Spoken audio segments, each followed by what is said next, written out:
ഇന്നത്തെ ചിന്തയ്ക്കായിട്ട് നമുക്ക് ലൂക്കോസ് 15 അധ്യായം 11 മുതൽ 24 വരെയുള്ള വാക്യങ്ങൾ. ഇച്ചിരി ലോങ് ആണ്, 2 പേരായിട്ട് വായിച്ചാൽ നല്ലതായിരിക്കും. 15-11 മുതൽ 24 വരെ. പിന്നെയും അവൻ പറഞ്ഞത്, ഒരു മനുഷ്യന് 2 പുത്രന്മാരുണ്ടായിരുന്നു. അവർ ഇളയവൻ അപ്പനോട്, വസ്തുക്കളിലേക്ക് വരേണ്ടെന്ന് പങ്ക് തരണമെന്ന് പറഞ്ഞു അവൻ അവർക്ക് മുതൽ പകുത്തു കൊടുത്തു. ഏറെനാൾ കഴിയും മുമ്പേ ഇളയ മകൻ സകലവും സ്വരൂപിച്ച് ദൂരദേശത്തേക്ക് യാത്രയായി. അവിടെ തൊഴിലുറപ്പുകാരനായി ജീവിച്ചു. വസ്തു നാനാവിധമാക്കി കളഞ്ഞു. എല്ലാം ചെലവഴിച്ച ശേഷം ആ ദേശത്ത് കഠിന ക്ഷാമം ഉണ്ടായിട്ട് അവന് മുട്ടുവന്നു തുടങ്ങി. അവൻ ആ ദേശത്തിലെ പൗരന്മാരിൽ ഒരുത്തനെ ചെന്ന് ആശ്രയിച്ചു. അവനെ തന്റെ വയലിൽ പന്നികളെ മേയ്പ്പാൻ അയച്ചു. പന്നി തിന്നുന്ന വാളവരെ കൊണ്ട് വയറ് നിറപ്പാൻ അവൻ ആഗ്രഹിച്ചുവെങ്കിലും ആരും അവന് കൊടുത്തില്ല. അപ്പോൾ സുബോധം വന്നിട്ട് അവൻ, എന്റെ അപ്പന്റെ എത്ര കൂലിക്കാർ ഭക്ഷണം കഴിച്ച് ശേഷിപ്പിക്കുന്നു, ഞാനോ വിശപ്പ് കൊണ്ട് നശിച്ചു പോകുന്നു. ഞാൻ എഴുന്നേറ്റ് അപ്പന്റെ അടുക്കൽ ചെന്ന് അവനോട്, അപ്പ, ഞാൻ സ്വർഗത്തോട് നിന്നോട് പാപം ചെയ്തിരിക്കുന്നു. ഇനി നിന്റെ മകൻ എന്ന പേരിന് ഞാൻ യോഗ്യനല്ല. നിന്റെ കൂലിക്കാരന്റെ ഒരുത്തനെ പോലെ എന്നെ ആക്കണമേ എന്ന് പറയും എന്ന് പറഞ്ഞു. അങ്ങനെ അവൻ എഴുന്നേറ്റ് അപ്പന്റെ അടുക്കൽ പോയി. ദൂരത്ത് നിന്ന് തന്നെ അപ്പൻ അവനെ കണ്ടു. മനസ്സറിഞ്ഞ് ഓടിച്ചെന്ന് അവന്റെ കഴുത്ത് കെട്ടിപ്പിടിച്ച് അവനെ ചുംബിച്ചു. മകൻ അവനോട്, അപ്പ, ഞാൻ സ്വർഗത്തോട് നിന്നോട് പാപം ചെയ്തിരിക്കുന്നു. ഇനി നിന്റെ മകൻ എന്ന് വിളിക്കപ്പെടുവാൻ യോഗ്യനല്ല എന്ന് പറഞ്ഞു. അപ്പൻ തന്റെ ദാസന്മാരോട്, വേഗം മേൽത്തരമായ അങ്കി കൊണ്ടുവന്നവനെ ധരിപ്പിൻ, അവന്റെ കൈക്ക് മോതിരവും കാലിന് ചെരുപ്പ് ഇടുവിപ്പിൻ, തടുപ്പിച്ച കാളക്കുട്ടിയെ കൊണ്ടുവന്ന് അറപ്പിൻ, നാം തിന്ന് ആനന്ദിക്കാം. ഈ എന്റെ മകൻ മരിച്ചവനായിരുന്നു, വീണ്ടും ജീവിച്ചു, കാണാതെ പോയിരുന്നു, കണ്ടുകിട്ടിയിരിക്കുന്നു എന്ന് പറഞ്ഞു. അങ്ങനെ അവർ ആനന്ദിച്ചു തുടങ്ങി. സ്വതം നമ്മൾ ഒത്തിരി കേട്ടിട്ടുള്ളതാണ്. ഞാനും ഒരു 2 വട്ടമെങ്കിലും ഈ ഭാഗത്തെക്കുറിച്ച് മെസ്സേജ് പറഞ്ഞതാണ്. അപ്പം ഇതിനകത്ത് ദൈവം നമ്മളോട് സംസാരിക്കുന്നത് ഞാൻ വിശ്വസിക്കുന്നു. 2 മക്കൾ. ഇപ്പം ഈ അപ്പൻ്റെ സ്ഥാനത്തേക്ക് നമുക്ക് നമ്മളെ തന്നെ എടുത്തു വെച്ചിട്ട് നമുക്ക് ചോദിക്കാം, നമുക്ക് 2 മക്കളുണ്ടായിരുന്നു. അപ്പം ഒരു മകൻ വന്നിട്ട്, അതായത് ഇളയ മകൻ വന്നിട്ടാണ് പറയുന്നത് സ്വത്ത് പാകം ചെയ്ത് കൊടുക്കണമെന്ന്, അല്ലേ? അപ്പോൾ ഇളയ മകൻ സാധാരണ അങ്ങനെ ഒന്ന് ചോദിക്കുമോ? നമ്മുടെ നാട്ടുനടപ്പ് വെച്ച് എന്താ, ഇളയ മകനായിരിക്കും കൂടുതൽ പങ്ക്, അല്ലേ? കുടുംബം, അല്ലേ? കൂടുതലായിട്ട് അവനായിരിക്കും അവിടെ നിൽക്കുക. അപ്പം മൂത്തവൻ തന്നെ നോക്കി എന്തോന്ന് ചെയ്ത് പൊക്കോണം, ഇളയവൻ ആ കുടുംബമൊക്കെ അപ്പൻ്റെ സ്വത്തൊക്കെ അനുഭവിച്ച് മുന്നോട്ടങ്ങ് പോകണം. അതാണ് നാട്ടു നടപ്പല്ലേ. ഇവിടെ എന്താ തിരിച്ചു വന്നു, ഇളയ മകന് സ്വത്ത് വേണം. അപ്പം എന്നെ ആദ്യമേ ചിന്തിച്ചത്, എന്തുകൊണ്ടായിരിക്കും ഇളയ മകൻ സ്വത്ത് വേണമെന്ന് ചോദിച്ചത്? അവൻ കുടുംബത്തിൻ്റെ അകത്ത് തന്നെ നിന്നായിരുന്നു കാര്യങ്ങൾ ചെയ്തിരുന്നുണ്ടെങ്കിൽ ഒരിക്കലും അവന് വെളിയിലോട്ട് പോകണമെന്നൊരു ചിന്ത വരത്തില്ലായിരുന്നു. അവൻ എവിടെയോ വേറെ ചില വ്യാപാരങ്ങൾ വെളിയിലുണ്ടായിരുന്നു. ഞാൻ എൻ്റെ ചിന്തയാണ് പറയുന്നത് കേട്ടോ. അവന് ചെറിയ ചെറിയ വ്യാപാരങ്ങൾ വെളിയിലുണ്ടായിരുന്നു. അതുകൊണ്ടാണ് ആ വെളിയിലത്തെ സന്തോഷങ്ങൾ അവന് മനസ്സിലായിട്ട് അവൻ അത് വേണമെന്നുള്ള ആഗ്രഹം ലോകത്തിൻ്റെ മോഹത്തിലേക്ക് വീണു പോകാനിടയായത്. നമ്മുടെ ചർച്ചിലൊക്കെ ആണെങ്കിലും പണ്ട് ഒരു 5 വർഷം മുന്നേ നോക്കുകയാണെന്നുണ്ടെങ്കിൽ നമ്മുടെ ചർച്ചിലുള്ള സഹോദരങ്ങളുടെ ഏറ്റവും ബെസ്റ്റ് ഫ്രണ്ടുകളും എല്ലാം ഇവിടെ ഉള്ളവർ തന്നെയായിരുന്നു. ഇപ്പോഴത്തെ കാര്യം എനിക്കറിയത്തില്ല. അവർക്ക് എന്തൊരാവശ്യം ഉണ്ടെങ്കിലും ശരി, എന്തോ ഉണ്ടെങ്കിലും ശരി, ഇവിടെ ഉള്ളവർ തന്നെയായിരുന്നു, എല്ലാത്തിനും ഉണ്ടായിരുന്നു. അവരുടെ ബെസ്റ്റ് ഫ്രണ്ടും എന്ത് കാര്യത്തിനും ഏറ്റവും അടുത്ത് കാണുന്നവരും ഇവിടെ തന്നെ ഉള്ളവരായിരുന്നു. പക്ഷേ എപ്പോൾ തൊട്ട് നമ്മൾ വെളിയിലോട്ട് പോയി തുടങ്ങിയോ, കൂടുതൽ വ്യാപാരങ്ങൾ നമുക്ക് വെളിയിലോട്ടായി തുടങ്ങിയോ, അങ്ങോട്ടുള്ള ഒഴുക്കിലോട്ടായിപ്പോയി. എപ്പോൾ നമ്മൾ ഇതിൻ്റെ അകത്ത് നിൽക്കുന്നോ, പരസ്പര സ്നേഹവും സന്തോഷവും എല്ലാവർക്കും ഉണ്ടാകും. പക്ഷെ വെളിയിലത്തെ സ്നേഹവും സന്തോഷത്തിൻ്റെ പുറകെ പോയി കഴിഞ്ഞപ്പോൾ എന്തായി, ഇവിടുത്തെ സ്നേഹത്തിനും സന്തോഷത്തിനും കുറവ് വരും. ഇല്ല, ഇപ്പോൾ കണ്ടിട്ടില്ലേ, മീറ്റിംഗ് മുടക്കി വേറൊരു പരിപാടിക്ക് പോകുന്നതിന് ആർക്കെങ്കിലും എന്തെങ്കിലും ബുദ്ധിമുട്ടുണ്ട്? വലിയ വിഷമമൊന്നും ആർക്കും തോന്നാറില്ല. ഇപ്പോൾ എന്ത് പരിപാടിക്കകത്താണെങ്കിലും മീറ്റിംഗ് മുടക്കി പോകുന്നതിന് വലിയ വിഷമമൊന്നുമില്ല. അങ്ങനെ അല്ലായിരുന്നു പക്ഷെ ഒരു 5 വർഷം മുന്നേ ആയിരുന്നോ? മീറ്റിംഗ് മുടക്കി പോകാൻ പോകത്തില്ലായിരുന്നു. നമ്മൾ ധൈര്യത്തോടെ പറയുമായിരുന്നു, അവിടെ പറ്റത്തില്ല, എനിക്ക് മീറ്റിംഗ് ഉണ്ട്. ഇന്നങ്ങനാണോ? ഇത് ഒരു ദിവസമല്ലേ ഉള്ളൂ. എല്ലാ ആഴ്ചയിലും നമുക്ക് മീറ്റിങ്ങിന് പോകാമല്ലോ, അല്ലേ? എല്ലാ ആഴ്ചയിലും പാസ്റ്ററും എല്ലാവരും ഇവിടെ തന്നെ ഉണ്ടല്ലോ. സത്യമല്ലേ? നമ്മൾ എങ്ങോട്ട് പോകുന്നു? വെളിയിലത്തെ വ്യാപാരത്തിലേക്ക് പോകുന്നു. വെളിയിലത്തെ വ്യാപാരത്തിലേക്ക് പോയി കഴിയുമ്പോൾ നാളെ എന്താ സംഭവിക്കുന്നത്? ആ വ്യാപാരത്തിൻ്റെ അകത്ത് നമ്മൾ പെട്ടുപോകും. അവിടെ കിട്ടുന്ന വളരെ ചെറിയ സന്തോഷങ്ങളിലേക്ക് നമ്മുടെ എന്തോത്തിനെ വിൽക്കുക, നമ്മുടെ ദൈവത്തെ വിൽക്കുക. നമ്മൾ പറയുന്നത് എന്താണ്? അതാണ് നമുക്ക് ഇതിനേക്കാൾ വലുതെന്ന് നമ്മൾ പറയും. നമ്മുടെ സ്വഭാവം കൊണ്ട് അല്ലെങ്കിൽ നമ്മുടെ ജീവിതം കൊണ്ട് നമ്മൾ കാണിക്കാൻ പോകുന്നു. അത് നന്മയ്ക്കായിട്ട് വരത്തില്ല ഒരിക്കലും. നമുക്ക് ഏതാണോ പ്രാധാന്യം അത് നമ്മൾ മുറുകെ പിടിക്കണം. ഏതാണോ നമുക്ക് ഇമ്പോർട്ടൻ്റ് അത് നമ്മൾ നമ്മുടെ സാക്ഷ്യം കൊണ്ട് നമ്മുടെ ജീവിതം കൊണ്ടാണ് നമ്മൾ കാണിച്ചു കൊടുക്കേണ്ടത്. അപ്പം ഇളയ മകന് വസ്തുവകയിലെ പങ്ക് വേണമായിരുന്നു. അപ്പൻ രണ്ടുപേർക്കും കൂടെ വീതിച്ചു കൊടുത്തല്ലേ. നമ്മൾ സാധാരണ ഓടിച്ച് വായിച്ചു പോകുമ്പോൾ ഇളയ മകന് മാത്രമേ പങ്ക് കൊടുത്തുള്ളൂ, മൂത്തവന് കൊടുത്തില്ല എന്ന് ചിന്തിക്കും. ഇവിടെ കൊടുത്ത് പറയുമ്പോൾ അവൻ അവർക്ക് മുതൽ പകുത്തു കൊടുത്തു. അതായത് രണ്ടുപേർക്കും കൊടുത്തു. പക്ഷേ മൂത്തവൻ പോയോ? മൂത്തവൻ പോയില്ല. മൂത്തവൻ അവിടെ തന്നെ നിന്നു. ഇളയവനാ പോയത്. ഇളയവൻ പോയിട്ട് പിന്നെ എന്താ സംഭവിച്ചത്? ഉള്ളതൊക്കെ വിറ്റ് അതിന് പറയുന്നത് എന്താണ്? ദുർനടപ്പുകാരനായി ജീവിച്ച് വസ്തുവക നാനാവിധമാക്കി കളഞ്ഞു. ഈ വസ്തുവക ഉണ്ടാക്കിയത് ഈ മകനായിരിക്കുമോ? ഈ വസ്തുവക ഉണ്ടാക്കിയത് ഈ മകനായിരിക്കുമോ? അല്ല, അപ്പനായിരിക്കുമല്ലേ. അപ്പൻ്റെ വസ്തുവകൾ വിൽക്കാൻ മകന് അവകാശമുണ്ടോ? നമ്മളെക്കുറിച്ചും ചിന്തിക്കേണ്ട കാര്യമാണ്. നമ്മൾ ഉണ്ടാക്കാത്തത് നമ്മൾ വിൽക്കരുത്. നമ്മൾ ഉണ്ടാക്കാത്തത് നമ്മൾ വിൽക്കരുത്. ഉണ്ടാക്കിയത് അല്ലെങ്കിൽ വില കൊടുത്തവനാണ് അതിനേക്കാൾ അധികമായിട്ട് ചെയ്യാൻ പറ്റത്തില്ലായിരുന്നു. അവരുടെ പല സൂക്ഷ്മതയിലും ജീവിക്കാതെയാണ് പലതും ഉണ്ടാക്കിയത്. നമ്മുടെ ഭൗതികമായിട്ടുള്ള നന്മകളായിക്കോട്ടെ, എന്ത് വേണേലും ചിന്തിക്കാം. ആത്മീയമായിട്ടുള്ളതായിക്കോട്ടെ, എന്ത് വേണേലും നമ്മുടെ മാതാപിതാക്കൾ അല്ലെങ്കിൽ നമ്മുടെ കുടുംബം ഉണ്ടാക്കി ബിൽഡ് ചെയ്ത് അവർ കൊണ്ടുവന്നത് എന്തുകൊണ്ടാണ്? അവരുടെ നന്മകൾ അവരനുഭവിക്കാതാണ് ബിൽഡ് ചെയ്ത് കൊണ്ടുവന്നത്. അത് വിൽക്കാനോ അല്ലെങ്കിൽ അത് നശിപ്പിച്ച് കളയാനോ നമ്മുടെ വചനം തന്നെ പറയുന്ന ഒരു കുടുംബം വിൽക്കരുതെന്നല്ലേ. അതിന് തന്നെയായിരുന്നു ഒരു നിയമം ഉണ്ടായിരുന്നു പണ്ട്. എത്ര 50 വർഷം കഴിയുമ്പോൾ അത് തിരികെ ശരി കൊടുക്കണമെന്നുള്ളത്. ഇപ്പം അങ്ങനെ ഉണ്ടോ? ഇപ്പം വിൽക്കുന്നതിന് നമുക്ക് ആർക്കെങ്കിലും മടിയുണ്ടോ? നമുക്ക് എന്തെങ്കിലും ഒരു പെയിൻ ഉണ്ടാകാറുണ്ടോ?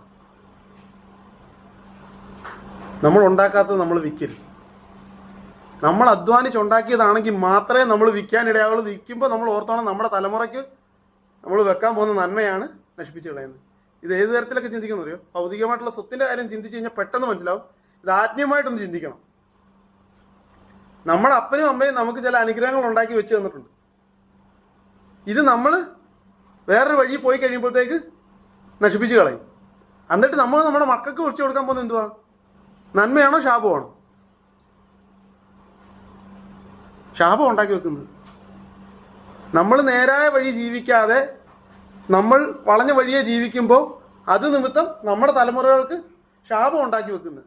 നമ്മുടെ അപ്പനും അമ്മമാരും എന്ത് ചെയ്ത് നന്മ ഉണ്ടാക്കി വെച്ചതെന്ന് നമ്മൾ അത് നശിപ്പിച്ച് നമ്മുടെ ജീവിതം കൊണ്ട് നമ്മുടെ മക്കൾക്കും നാശം ഉണ്ടാക്കി വെക്കും, ശാപം ഉണ്ടാക്കി വെക്കുന്നു.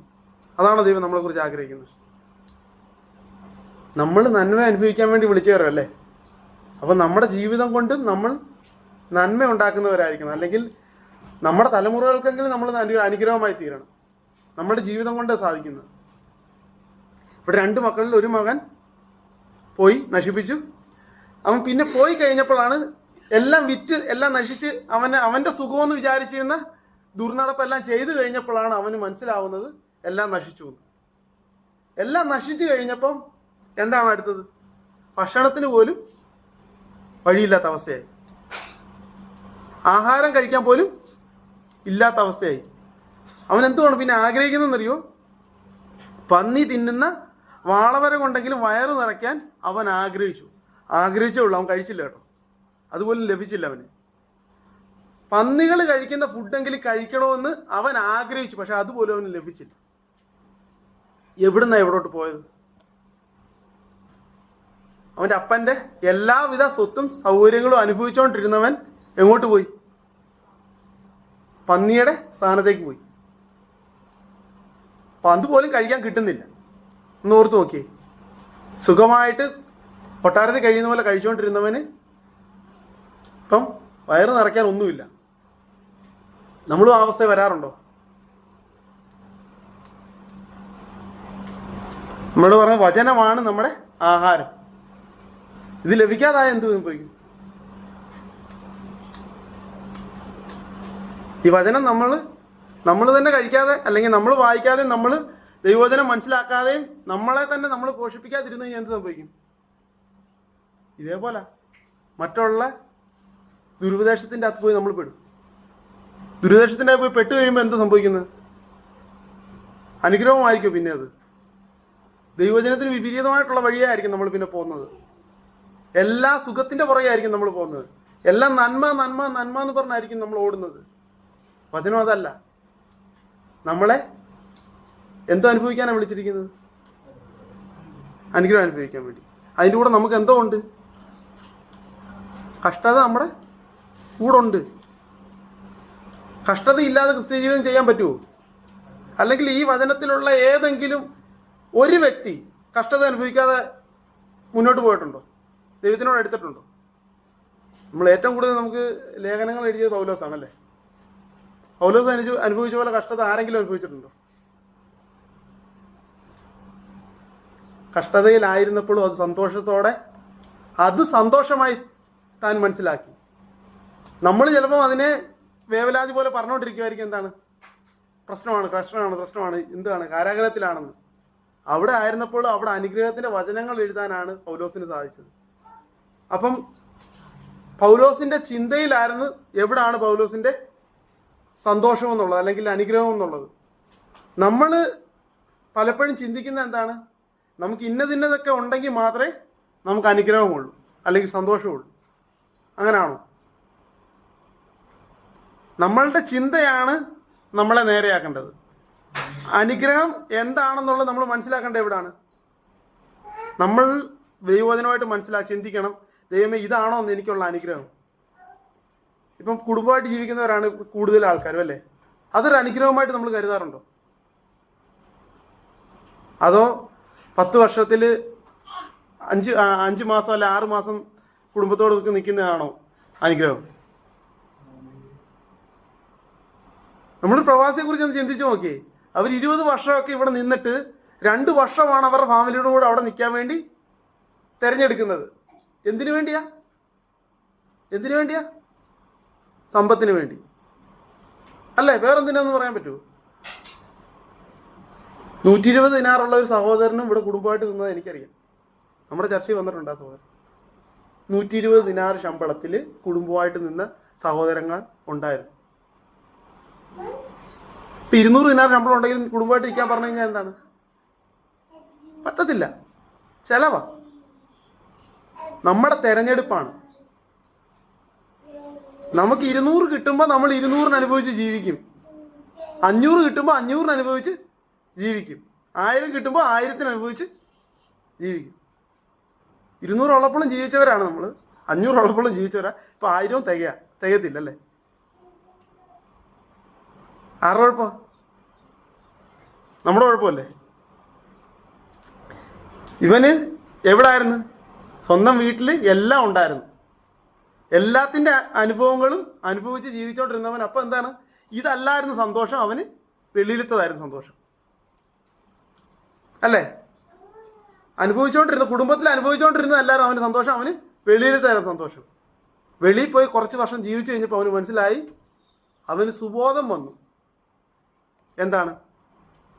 എൻ്റെ അപ്പൻ്റെ ജോലിക്കാർ ഭക്ഷണം കഴിച്ചിട്ട് ബാക്കി വരുന്നു, എനിക്കിവിടെ ഭക്ഷണം കഴിക്കാൻ കിട്ടുന്നില്ലെന്ന്. പന്നിക്ക് കൊടുക്കുന്ന ഭക്ഷണം പോലും കിട്ടുന്നില്ലെന്ന്. ഈ സുബോധം വരേണ്ട ആവശ്യം ഉണ്ടായിരുന്നു. അല്ലെങ്കിൽ ഇപ്പം നമ്മൾ ഈ വചനം കേൾക്കുന്നു, നമുക്ക് ഈ സുബോധം വരുന്നുണ്ടോ? അതോ നമ്മളിപ്പോഴും ഈ പുറത്തെ സന്തോഷത്തിന് പുറകെയാണോ പോകുന്നത്? നമുക്ക് ലഭിക്കുന്നതിൻ്റെ അകത്ത് നമുക്ക് സന്തോഷമുണ്ടോ? ദൈവം നമുക്ക് തന്നിരിക്കുന്നത് എല്ലാത്തിലും നമുക്കൊരു സന്തോഷമുണ്ടോ? അതോ നമുക്ക് തൃപ്തി ഇല്ലാത്തവരാണോ? നമുക്ക് തന്നിരിക്കുന്ന അപ്പൻ അമ്മമാരിൽ നമുക്ക് സന്തോഷമുണ്ടോ? അതോ ഇപ്പോഴും നമുക്ക് പരാതിയാണോ? നമുക്ക് തന്നിരിക്കുന്ന കുഞ്ഞുങ്ങളിൽ നമുക്ക് സന്തോഷമുണ്ടോ? അതോ നമുക്ക് പരാതിയാണോ? നമുക്കില്ലാത്തതിൽ പരാതി പറയാൻ എളുപ്പമാണ്, അല്ലെങ്കിൽ കുറവുള്ളതിൽ പരാതി പറയാൻ എളുപ്പമാണ്. എന്നാൽ ഉള്ളതിൻ്റെ അകത്ത് സന്തോഷമുണ്ടോ? പോരായ്മയില്ലാത്ത ആരുമില്ലല്ലേ? എല്ലാവർക്കും പോരായ്മകളുണ്ട്. നമ്മൾ ഇന്നത്തെ വായിക്കുന്ന ഭാഗത്ത് എടുത്തു കഴിയുമ്പോൾ എന്താണ്? കുരുടനായിട്ട് ജനിക്കാൻ വേണ്ടി ആര് പാപം ചെയ്തു എന്നാണ് ചോദിക്കുന്നത്. ആ മകൻ കുരുടനായി ജനിച്ചപ്പോഴും അപ്പനമ്മമാർക്ക് പരാതി ഉണ്ടായിരുന്നു? ഇല്ലായിരുന്നു. എന്തുകൊണ്ടാണ്? അവൻ ദൈവത്തിനെ മഹത്വപ്പെടുത്താൻ വേണ്ടിയാണ് അവൻ അങ്ങനെ ജനിച്ചിരിക്കുന്നത്. നമുക്കുള്ള പോരായ്മകളെല്ലാം ദൈവത്തിനെ മഹത്വപ്പെടുത്താൻ വേണ്ടിയുള്ളതാണ്. നമ്മളുടെ എന്തൊക്കെ പോരായ്മകളുണ്ടോ അതിലെല്ലാത്തിനും നമുക്ക് ദൈവത്തെ മഹത്വപ്പെടുത്താൻ പറ്റും. കാര്യം ഇതൊന്നും ഇല്ലാത്ത സ്ഥിതിയിലും നമുക്ക് ദൈവത്തിന് വേണ്ടി പ്രവർത്തിക്കാൻ കഴിയും. ദൈവത്തിന് നമ്മളിലൂടെ പ്രവർത്തിക്കാൻ കഴിയും. നമ്മൾ നിന്നു കൊടുക്കേണ്ട കാര്യം മാത്രമേ ഉള്ളൂ. ഇവിടെ മകന് സുബോധം വന്നിട്ടെന്ന് പറയുന്നത് എന്നെ ഒത്തിരി ചിന്തിപ്പിച്ചു. എന്തൊക്കെ തരത്തിലുള്ള സുബോധമായിരിക്കും അവന് വന്നത്. അവന് സുബോധം വന്നപ്പോൾ അവൻ എടുത്തു പറഞ്ഞ 2 കാര്യമുണ്ട്. ഞാൻ സ്വർഗത്തോടും അപ്പനോടും പാപം ചെയ്തു. നമ്മൾ മാനുഷികമായിട്ട് ചിന്തിച്ച് ഇവിടെ സ്വർഗത്തിനോട് പാപം ചെയ്തത് എന്താണ്? നമ്മൾ പറയുമോ അങ്ങനെ സ്വർഗത്തിനോട് പാപം ചെയ്തു? അപ്പൻ ആ മക്കളെ പഠിപ്പിച്ചപ്പോൾ എന്താണ് ദൈവത്തിൻ്റെ ഇഷ്ടമെന്ന് പഠിപ്പിച്ചിട്ടുണ്ടായിരുന്നു. അതുകൊണ്ടാണ് അവൻ കുറച്ചു നാളൊന്ന് വഴിതെറ്റി പോയെങ്കിലും പിന്നീട് അവന് ബോധ്യമായത് അവൻ സ്വർഗത്തിനോട് പാപം ചെയ്തു എന്നുള്ളത്. നമ്മുടെ കുഞ്ഞുങ്ങളെ അല്ലെങ്കിൽ നമ്മൾ ദൈവമായിട്ട് അടുത്തിരുന്നാൽ മാത്രമേ ഉള്ളൂ നാളെ ഒരു വീഴ്ച വരുമ്പോഴും നമുക്ക് ബോധ്യം വരത്തുള്ളൂ നമ്മുടെ പാപം എന്തുവാന്നുള്ളത്. നമുക്ക് പാപബോധം ഇല്ല എന്നുണ്ടെങ്കിൽ തിരിച്ചു വരാൻ പറ്റുമോ? നമുക്ക് കുറ്റം ചെയ്താൽ അതിന് കുറ്റബോധം തോന്നണ്ടായോ?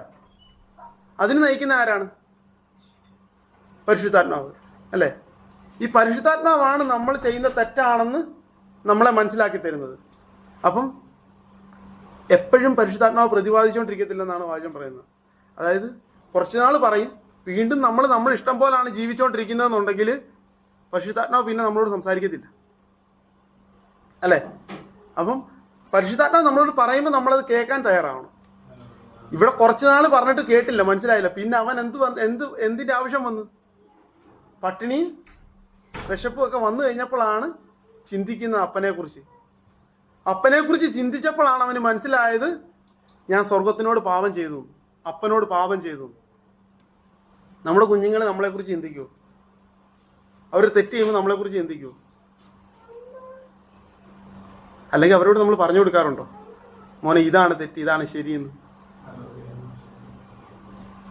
നമ്മൾ ചെറുതെന്ന് വിചാരിക്കുന്ന കാര്യമായിരിക്കും. നമ്മൾ തെറ്റും ശരി അവരെ പറഞ്ഞു കൊടുക്കണം. എന്നാൽ മാത്രമേ നാളെ അവർ മറ്റുള്ളവരോട് പറയത്തുള്ളൂ ഇത് തെറ്റാണ്, ഇതാ ശരിയെന്ന്. നമ്മൾ ചിലപ്പോൾ അപ്പോഴേ ആദ്യമേ ചെയ്യുന്നത് എന്താണ്? അപ്പോഴേ അതിനങ്ങ് ശിക്ഷ കൊടുക്കുക. ഇത് തെറ്റ് ശരിയെന്നൊന്നും അതിനെക്കുറിച്ച് പറയുന്നോ പഠിപ്പിക്കുന്നോ ഒന്നുമില്ല. നമ്മളങ്ങ് ശിക്ഷയാണ്, അങ്ങ് ആക്ടിങ് ആണ്. അവരെന്താ ജന്മനാൽ അങ്ങ് പഠിച്ചു വരണമെന്നുള്ള ചിന്തയിലാണ് നമ്മൾ പലപ്പോഴും ബിഹേവ് ചെയ്യുന്നത്. അങ്ങനല്ല, അവർ കുഞ്ഞുങ്ങളാണല്ലേ.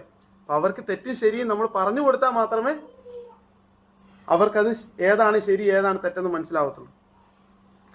ഇവിടെ മകന് സുബോധം വന്നിട്ട് അവൻ എന്ത് ചെയ്ത് തീരുമാനമെടുത്തു. ആദ്യമേ ഞാൻ എൻ്റെ അപ്പൻ്റെ അടുക്ക പോകും, എന്നിട്ട് അപ്പനോട് പറയും ഞാൻ അപ്പനോടും സ്വർഗത്തോടും പാപം ചെയ്തു, സ്വർഗത്തോടും അപ്പനോടും പാപം ചെയ്തു എന്ന് ഞാൻ പറയുമെന്ന് തീരുമാനമെടുത്തു.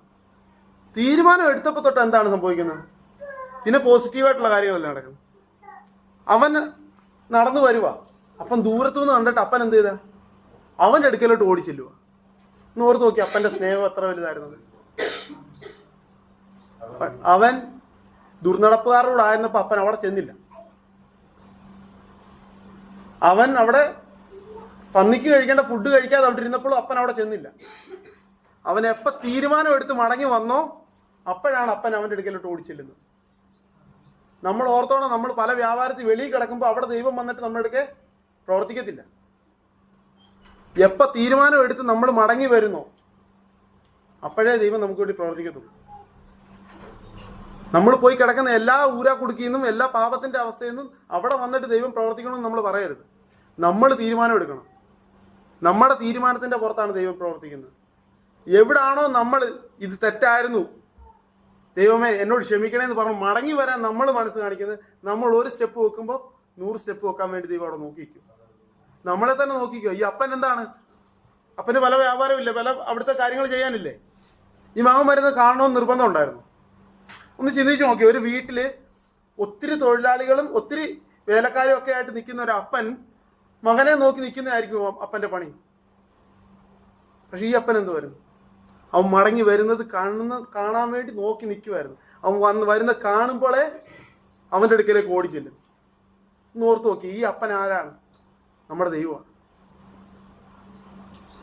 നമ്മൾ നമ്മുടെ പാപത്തിൽ നിന്ന് വിട്ട് നമ്മൾ ഒരു സ്റ്റെപ്പ് വെക്കാൻ വേണ്ടി നമ്മൾ ആഗ്രഹിക്കുമ്പോൾ നമ്മുടെ അടുക്കലേക്ക് ഓടി വരാൻ നമ്മുടെ ദൈവം ആഗ്രഹിക്കും. അല്ലെങ്കിൽ നമ്മളെ കരുതാൻ, ബാക്കിയുള്ള എല്ലാ നന്മകളും തന്ന് നമ്മളെ നേർവഴിക്ക് നടത്താൻ നമ്മുടെ ദൈവം ആഗ്രഹിക്കുകയാണ്. നമ്മളിപ്പോഴും എവിടാണ്? ഈ ലോകത്തിലെ സുഖത്തിന്റെ പുറകെ നമ്മൾ പോയി കഴിഞ്ഞാൽ നമുക്ക് സന്തോഷമാണോ അതോ ദൈവത്തിന് സന്തോഷമാണോ? നമ്മൾ അല്പസമയത്തേക്കുള്ള സന്തോഷം ഉണ്ടാക്കും, എന്നാൽ അത് വലിയ ദുഃഖത്തിലേക്ക് മാറും, വലിയ പ്രയാസങ്ങളിലേക്ക് നമ്മളെ കൊണ്ടുപോകും, പലവിധ ക്ഷാമങ്ങളിലേക്ക് നമ്മളെ കൊണ്ടുപോകും. അവിടെ നിന്ന് നമ്മൾ എന്ത് ചെയ്യണം? മനസ്സിലാക്കണം, നമുക്ക് സുബോധം വരണം. നമ്മൾ ക്ഷാമത്തിലൂടെ കടന്നു പോകുമ്പോൾ നമുക്ക് മനസ്സിലാവണം എവിടെയോ തെറ്റുണ്ടെന്നുള്ളത്. മറ്റാർക്കും ഇല്ലാത്ത പ്രയാസങ്ങൾ നമ്മുടെ ജീവിതത്തിൽ വരുമ്പോൾ നമ്മൾ ചിന്തിക്കണം, എവിടെയോ ദൈവമേ എനിക്ക് പാളിയെന്ന്, എവിടെയോ നമുക്ക് തെറ്റിയെന്ന്. നമ്മൾ തിരിച്ചറിയണം. തിരിച്ചറിഞ്ഞിട്ട് എന്താണ്? എങ്ങോട്ട് പോകണം? അപ്പൻ്റെ അടുക്കിലേക്ക് പോകണം. നമുക്ക് സുബോധം ഉണ്ടായിട്ട് അപ്പൻ്റെ അടുക്കിലേക്ക് പോയിട്ട് എന്താണ് പറയേണ്ടത്? അപ്പാ, ഞാൻ അപ്പനോടും സ്വർഗത്തോടും പാപം ചെയ്തു. ഒറ്റ വാക്ക് മതി. പിന്നീട് അവൻ്റെ ജീവിതം മാറിയില്ലേ? ഈ മകൻ്റെ ജീവിതം മാറിയില്ലേ? വീണ്ടും സ്വത്ത് പകുതി മേടിച്ചുകൊണ്ട് പോയവന് തിരിച്ചെന്തെങ്കിലും കൊടുക്കാനുണ്ടായിരുന്നു ആ വീട്ടിൽ? അവൻ്റെ ഭാഗം അവൻ മേടിച്ചുകൊണ്ട് പോയില്ലേ? എന്തെങ്കിലും വീണ്ടും കൊടുക്കാനുണ്ടോ? പക്ഷെ എന്താണ് ഈ അപ്പൻ ചെയ്തത്? നമ്മുടെ അപ്പൻ എന്താണ് ചെയ്യുന്നത്? നമ്മൾ സ്വത്ത് വാങ്ങിച്ചു എന്നും പറഞ്ഞിട്ടോ നമ്മൾ പകുതി മേടിച്ചെന്നും പറഞ്ഞിട്ടോ നമ്മളെ അങ്ങനെ വിടത്തില്ല. നമ്മൾ ഒരിക്കലും വഴിയിൽ ഉപേക്ഷിക്കുന്നവനല്ല നമ്മുടെ ദൈവം. നമ്മളെ കരുതുവാൻ, നമുക്ക് വേണ്ട നന്മകൾ തരുവാൻ, നമ്മളെ നടത്തുവാൻ അന്ത്യം വരെയും വിശ്വസ്തനാണ് നമ്മുടെ ദൈവം. അവിടെ വന്നപ്പോൾ എന്താണ് പറഞ്ഞത്? അങ്ങനെ അവൻ എഴുന്നേറ്റ് അപ്പൻ്റെ അടുക്കൽ പോയി. ദൂരത്തു നിന്ന് തന്നെ അപ്പൻ അവനെ കണ്ട് മനസ്സലിഞ്ഞ് ഓടിച്ചെന്ന് അവൻ്റെ കഴുത്ത് കെട്ടിപ്പിടിച്ച് അവനെ ചുംബിച്ചു. മനസ്സലിയുന്ന ഒരു ദൈവം, മനസ്സലിയുന്ന ഒരു പിതാവ്, അതാണ് നമ്മുടെ പിതാവ്. നമ്മുടെ ഒരൊറ്റ തീരുമാനം മതി നമ്മളോട് മനസ്സലിയുവാൻ. നമ്മളുടെ ഏത് പാപങ്ങളെയും കഴുകിക്കളയുവാൻ തക്കവണ്ണം നമ്മുടെ ദൈവത്തിന് കഴിയും. നമ്മൾ ഏറ്റു പറഞ്ഞാൽ മതി. നമ്മുടെ ദൈവത്തിൻ്റെ അടുക്കിലേക്ക് നമ്മൾ ചെന്നാൽ മതി. എത്ര പ്രയാസമാണെങ്കിലും എത്ര വിഷമമുള്ള സാഹചര്യമാണെങ്കിലും നമ്മുടെ ദൈവം എന്ത് ചെയ്യും? നമുക്കതിന് പരിഹാരം തരും. ഈ സാഹചര്യം തന്നെ അപ്പന് വേറെ രീതി റിയാക്ട് ചെയ്യാൻ പറ്റത്തില്ലായിരുന്നു. നമ്മളൊക്കെ റിയാക്ട് ചെയ്യുന്ന പോലെ. അപ്പൻ എന്തായിരുന്നു? അപ്പന് പറയായിരുന്നു, നീ എന്തോ ചെയ്തിട്ട് പോയതാ? എല്ലാം വാങ്ങിച്ചുകൊണ്ട് പോയതല്ലേ, പിന്നെന്തിനാ വന്നത്? നമ്മളെന്ത് ചെയ്യും? ഇങ്ങനെ ചെയ്യും, ഇങ്ങനത്തെ ബിഹേവ് ചെയ്യും. പലരും പല ആശ്രയമായിട്ട് അല്ലെങ്കിൽ പല ഒരു വിഷമത്തിലൂടെ കടന്നു പോകുമ്പോൾ അവർക്കൊരു ആശ്രയമായിട്ട് നമ്മളെടുക്കുക വരുമ്പോൾ നമ്മളെന്ത് ചെയ്യും? നമ്മുടെ സ്വഭാവം കാണിക്കും. അപ്പൻ്റെ സ്വഭാവമല്ല കാണിക്കുന്നത്. ദൈവം നമ്മളെടുക്കുക പറഞ്ഞിരിക്കുന്നത് എന്തും ഉപ്പിനാ രുചി വരുത്തിയിട്ട് വേണം നമ്മൾ സംസാരിക്കാൻ, അല്ലേ? ഉപ്പെന്ന് വെച്ചാൽ പരിശുദ്ധാത്മാവിനാൽ അതിനെ ശുദ്ധീകരിച്ചിട്ട് വേണം നമ്മൾ സംസാരിക്കുന്ന ഓരോ സംസാരവും ഉപ്പിനാൽ രുചി വരുത്തിയതായിരിക്കണം.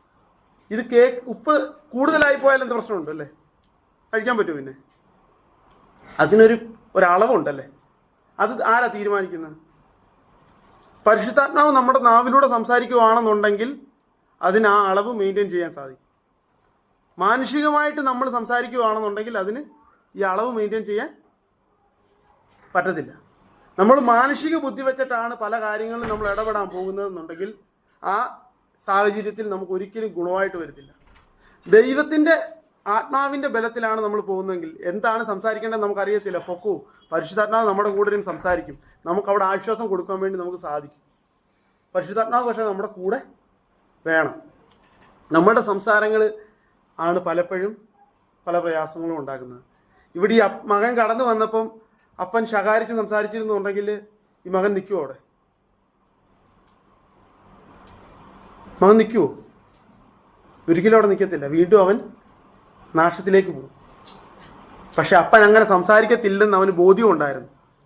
എന്താണ്? അപ്പൻ്റെ ജീവിതം കൊണ്ട് അപ്പൻ മകനെ പഠിപ്പിച്ചിട്ടുണ്ടായിരുന്നു അപ്പൻ്റെ ജീവിതം എന്താണെന്നുള്ളത്. അതുകൊണ്ടാണ് അവന് മനകി വരാൻ സാധിച്ചത്. പലപ്പോഴും പലർക്കും നമ്മളെടുക്കും സംസാരിക്കണം താല്പര്യം ഉണ്ടെങ്കിലും അവർ സംസാരിക്കാത്തതിൻ്റെ കാരണം എന്താണ്? നമ്മുടെ ജീവിതത്തിൽ പലപ്പോഴും നമ്മൾ പറയുന്ന വാക്കുകൾ, നമ്മൾ അവരോട് സംസാരിക്കുന്ന രീതികൾ, അത് അവർക്കൊരിക്കലും ഒരു ആശ്വാസമായിട്ട് തീർന്നിട്ടില്ല. അതുകൊണ്ടാണ് അവർ നമ്മുടെ അടുക്കലോട്ട് സംസാരിക്കാനോ ഒരു സാഹചര്യത്തിൽ ഒരു ആശ്രയത്തിനായിട്ട് വരാത്തത്. നമുക്കൊരു ആശ്രയമായിട്ട് അല്ലെങ്കിൽ അവർക്കൊരു പ്രയാസത്തിൽ നിൽക്കുമ്പോൾ അവർ നമ്മുടെ അടുക്കൽ വരണമെന്നുണ്ടെങ്കിൽ എന്താണ് നമ്മൾ ചെയ്യേണ്ടത്? നമ്മളുടെ അവരുടെ പെയിൻ എന്താണെന്ന് അറിഞ്ഞ് അവരോട് നമ്മൾ സംസാരിക്കുന്ന സാഹചര്യത്തിലേക്കായിരിക്കണം അല്ലേ. നമ്മുടെ കുഞ്ഞുങ്ങൾ വന്ന് അവരുടെ പ്രശ്നം നമ്മുടെ അടുക്ക പറയണമെന്നുണ്ടെങ്കിൽ എല്ലാത്തിനും നമ്മൾ ചാടിക്കടിച്ചുകൊണ്ട് ചെല്ലുന്ന ഒരു പിതാവിൻ്റെ അടുക്കൽ വരുമോ കുഞ്ഞ്? ഇതുപോലെ തന്നെയാണ് നമ്മുടെ സഹോദരങ്ങൾ, ഇതുപോലെ തന്നെയാണ്. നമ്മുടെ അടുക്ക ഒരു പ്രയാസം പറയുമ്പോൾ നിങ്ങളുടെ കയ്യിലിരിപ്പ് കൊണ്ടാണെന്ന് പറയാൻ എളുപ്പമാണ് അല്ലേ, പറയാൻ എളുപ്പമല്ലേ. എന്നാൽ അവിടെ ഒരു ആശ്വാസം പറയാനോ? എങ്കിൽ മാത്രമേ നാളെ നമുക്ക് ആശ്വാസവും അനുഗ്രഹവും മറ്റുള്ളവർക്ക് കൊടുക്കാൻ പറ്റത്തുള്ളൂ. നമ്മളുടെ വാകിൽ നിന്ന് പോകുന്നതിന് പലതിനും അധികാരമുണ്ട്. നമ്മൾ നമ്മളോട് തന്നെ പറയുന്നതും നാവിൽ നിന്ന് വരുന്നതിന് അധികാരമുണ്ട്. നമ്മുടെ നാവിനെ അടക്കാൻ പറ്റത്തില്ലെന്ന് യാക്കോബ് അപ്പോസ്തലൻ പറയുന്നുണ്ട്. പക്ഷെ എന്താ, പരിശുദ്ധാത്മാവിനാൽ മാത്രമേ അതിനെ അടക്കാൻ പറ്റത്തുള്ളൂ. പരിശുദ്ധാത്മാവ് നമ്മുടെ ഉള്ളിൽ വരണമെങ്കിൽ എന്ത് ചെയ്യണം? ദൈവവചനം നമ്മുടെ ഉള്ളിൽ വേണം. ദൈവവചനം ഉള്ളിൽ ഉണ്ടെങ്കിൽ എന്താണ്, നമ്മളെടുക്കുക ദൈവാത്മാവ് പറഞ്ഞുകൊണ്ടിരിക്കും ഇത് ശരിയാണ് അല്ല ഇത് തെറ്റാണെന്ന്. ദൈവാത്മാവ് നമ്മളെടുക്കുക സംസാരിക്കുന്നില്ലെങ്കിലോ? ദൈവാത്മാവ് നമ്മളെടുക്കുക സംസാരിക്കാൻ വേണ്ടിയിട്ടാണ് ദൈവത്തിനോട് നമ്മൾ സംസാരിക്കണം. പലപ്പോഴും ATM പോലാണ് നമ്മൾ ദൈവത്തിനോട് പറയുന്നത്, എനിക്ക് അത് വേണം, അത് വേണം, അത് വേണം, അത് വേണം, അത് വേണം. എന്തെങ്കിലും ദൈവത്തിന് വേണോ നമ്മൾ ചിന്തിച്ചിട്ടുണ്ടോ? നമ്മൾ ദൈവം ആഗ്രഹിക്കുന്നത് എന്താണെന്ന് നമ്മൾ ചിന്തിക്കുന്നു? പലപ്പോഴും ഇല്ല. ഇവിടെ അപ്പൻ ചെയ്തത് എന്താണ്? ഉടനെ ഒരു ആടിനെ പിടിച്ച് അടത്ത്. എന്നിട്ട് അപ്പം പറയുന്ന ആ സ്റ്റേറ്റ്മെന്റ് ആണ്, ഈ എൻ്റെ മകൻ മരിച്ചവനായിരുന്നു, വീണ്ടും ജീവിച്ചു, കാണാതെ പോയിരുന്നു, കണ്ടുകിട്ടിയിരിക്കുന്നു എന്ന് പറഞ്ഞ് അങ്ങനെ അവർ ആനന്ദിച്ചു. നമ്മളും ദൈവത്തിൽ നിന്ന് അകന്നു പോകുമ്പോൾ ഇതാണ് സംഭവിക്കുന്നത്, മരിക്കുകയാണ് ചെയ്യുന്നത്. നമ്മൾ ആത്മാവിൽ നമുക്ക് മരണം സംഭവിക്കുകയും ചെയ്യുന്നു. നമ്മൾ ദൈവത്തെ വിട്ട് അകന്നു പോകുമ്പോൾ, ദുർനടപ്പിലേക്ക് പോകുമ്പോൾ നമുക്ക് മരണം സംഭവിക്കുന്നുണ്ട്, ആത്മീയമായ മരണം സംഭവിക്കുക. ദൈവത്തിന്റെ വാക്ക് കേൾക്കാൻ പിന്നെ നമ്മളില്ല, നമ്മളെടുക്ക പരിശുദ്ധാത്മാവ് പിന്നെ സംസാരിക്കുന്നില്ല. ഒരു വ്യക്തിയും ദൈവത്തിൽ നിന്ന് അകന്നു പോയി കഴിഞ്ഞാൽ അവനെ തിരികെ കൊണ്ടുവരാൻ വളരെ പാടാണല്ലേ. വചനത്തിന്റെ പറയുന്നത് എന്താണ്? അവനെ പിശാചിനെ ഏൽപ്പിച്ചു കൊടുത്ത് അവൻ നല്ല കഷ്ടതയിലും പ്രയാസത്തിലും കടന്നു പോയതിനു ശേഷം പിന്നെ മടങ്ങി വരാനിടയാവത്തുള്ളൂ. നമ്മൾ വിട്ടുപോകാൻ എളുപ്പമാണ്, മടങ്ങി വരാൻ പ്രയാസമാണ്. നമ്മൾ എവിടെ ആയിരിക്കുന്നോ അവിടെ വെച്ച് നമ്മൾ ചിന്തിക്കുക, ദൈവമേ ഞാൻ ദൈവമായിട്ട് എത്ര അടുത്താണ് അല്ലെങ്കിൽ എത്ര അകലെയാണ്, ദൈവത്തിൻ്റെ ഇഷ്ടം തന്നെയാണോ ഞാൻ ചെയ്യുന്നത്, അതോ ഈ മകൻ്റെ കൂട്ട് ഈ ലോകത്തിലെ സുഖത്തിന് പുറകെയാണോ നമ്മൾ പോകുന്നത്? നമ്മൾ അല്പമായിട്ടായിരിക്കും ഡീവിയേഷൻ സംഭവിച്ചു പോകുന്നത്. ഒരു ലോങ് റണ്ണിൽ എത്തിക്കഴിയുമ്പോഴേ മനസ്സിലാവത്തുള്ളൂ നമ്മൾ എത്ര അകന്നു എന്നുള്ളത്. നമ്മൾ 10 വർഷം മുന്നേ ദൈവനാമത്തിന് വേണ്ടി ചെയ്തുകൊണ്ടിരിക്കുന്ന കാര്യങ്ങളൊന്ന് ലിസ്റ്റ് ചെയ്ത് നോക്കുക, ഇപ്പം ചെയ്യുന്ന കാര്യങ്ങളൊന്ന് ലിസ്റ്റ് ചെയ്ത് നോക്കുക. നമ്മൾ എത്ര കാര്യങ്ങൾ ഒഴിവാക്കി. നമ്മുടെ ജീവിതത്തെ നമ്മൾ തന്നെ ഒന്ന് അളന്നു നോക്കണം. അന്ന് എന്തൊക്കെ കാര്യങ്ങളായിരുന്നു ചെയ്തുകൊണ്ടിരുന്നത്, ഇന്ന് എന്തൊക്കെ കാര്യങ്ങളാണ് ചെയ്യുന്നത്, ഇന്ന് ആർക്ക് വേണ്ടി നമ്മൾ ജീവിക്കുന്നത്? ഒരു 10 വർഷത്തെ ഗ്യാപ്പ് നോക്കുക. പ്രാർത്ഥനാ സമയം കുറഞ്ഞോ? ബൈബിൾ വായന കുറഞ്ഞോ? കൂട്ടു സഹോദരൻ ഒരു ആശ്വാസമായിട്ട് നിന്നുകൊണ്ടിരുന്ന സാഹചര്യങ്ങൾ കുറഞ്ഞോ? മറ്റുള്ളവർക്ക് വേണ്ടി പ്രാർത്ഥിച്ചുകൊണ്ടിരുന്ന സാഹചര്യങ്ങൾ കുറഞ്ഞോ? കൂട്ടായ്മയ്ക്ക് പോകാനുള്ള താല്പര്യം കുറഞ്ഞോ? നമ്മൾ നമ്മളെക്കുറിച്ച് ചിന്തിക്കുക. എന്നാൽ ദൈവം നമുക്ക് എന്തെങ്കിലും കുറവ് വരുത്തി?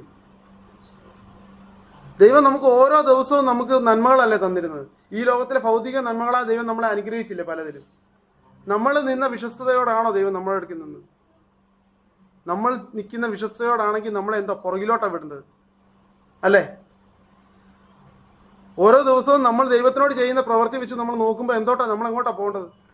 നമ്മൾ പുറകിലോട്ടാണ് പോകേണ്ടത്. പക്ഷെ ദൈവം നമ്മളെ അങ്ങനെയാണോ ആക്കിയത്? ദൈവം നമുക്ക് ഓരോ ദിവസവും നന്മകളാണ് തന്നത്. നമ്മളത് തിരിച്ചറിയണം. ദൈവം നമ്മളെ സ്നേഹിക്കുന്നുണ്ട്. നമ്മൾ എത്രത്തോളം ദൈവത്തെ സ്നേഹിക്കുന്നു? ഈ ഇളയ മകൻ്റെ സ്വഭാവമാണോ നമ്മൾ കാണിക്കുന്നത്? ഇളയ മകൻ ഒരു സ്റ്റേജിലെത്തിയപ്പം അവന് മനസ്സിലായി, ഞാൻ തെറ്റിപ്പോയത്, ഞാൻ പാപം ചെയ്തു. നമ്മൾ എന്ന് മനസ്സിലാക്കും? നമുക്ക് തെറ്റ് സംഭവിച്ചിട്ടില്ല എന്ന് നമുക്ക് ചിന്തിക്കുന്നുണ്ടോ? നമ്മൾ നമ്മളെ തന്നെ എടുത്തു നോക്കുക, നമ്മുടെ ജീവിതത്തെ പരിശോധിക്കുക. ദൈവമായിട്ട് നമ്മൾ അടുക്കുന്നില്ല എന്നുണ്ടെങ്കിൽ നമ്മൾ അകന്നുകൊണ്ടിരിക്കുക. ദൈവവചനവുമായിട്ട് നമ്മൾ അടുക്കുന്നില്ലെങ്കിൽ നമ്മൾ അകന്നുകൊണ്ടിരിക്കുക. നമ്മളെ തന്നെ ശോധന ചെയ്യാൻ ദൈവം നമ്മൾ ഈ വചനങ്ങളെ അനുഗ്രഹിക്കുക.